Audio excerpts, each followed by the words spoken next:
Hi everyone, my name is Jade. I own and operate Calver & Associates Canadian Immigration Services. Today I'm going to talk about how long you can stay in Canada as a visitor.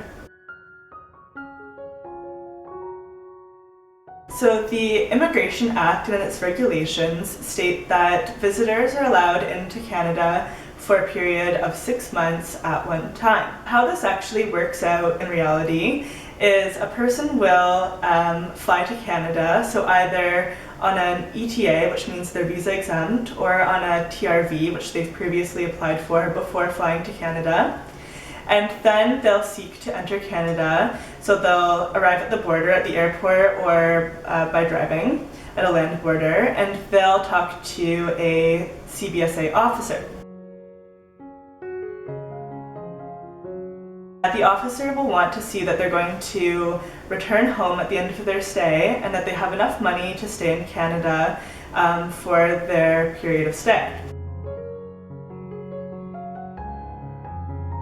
It is important to note that those who hold TRVs, so those who have applied for a visa from abroad before entering Canada, will often be issued TRVs that are valid for 5 or 10 years. It's really important to note that even if you hold a 10-year visa, the allowed entry time and stay in Canada is usually 6 months unless the officer tells you otherwise. So if your visa is valid for 10 years, that doesn't mean you can stay for 10 years. You can only stay for 6 months, and then you'll have to leave Canada just like every other visitor. Most people will be granted entry to Canada.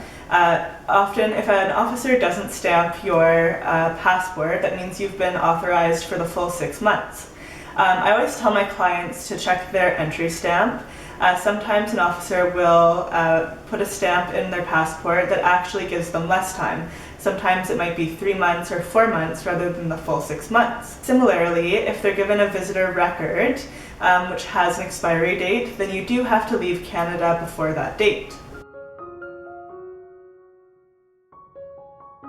It is important that when you enter Canada as a visitor, that you're showing that you're going to leave Canada at the end of your stay. A return flight, especially for first-time visitors, is really helpful to show that you're going to comply with the conditions of your stay. Especially CBSA officers will look at your application to enter a little bit more closely if it's your first time entering Canada. So that return ticket really does help when you're first entering. If you are wanting to stay for longer than 6 months, you will have to extend your stay from within Canada. It's important to note that you will still have to meet the same requirements, so you'll have to show the purpose, so why you're extending your stay, and show that you're going to return at the end of your authorized stay. And lastly, you'll still have to show that you have enough money to support yourself while you're here as a visitor. Remember, you cannot work or study while you're here as a visitor, so you do have to show that you have enough money to support yourself without working.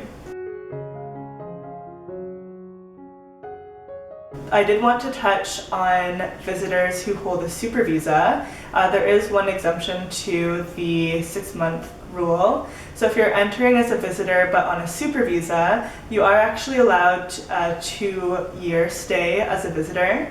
And so clients who are entering on a super visa can request the CBSA officer grants them a 2-year visitor visa so that they can stay here for 2 years with their family. I hope that I was able to answer all of your questions regarding visitor visas to Canada and how long you're allowed to stay as a visitor. For any further questions regarding visitor visas, you can contact us at any time. We're online at calverimmigrationservices.com.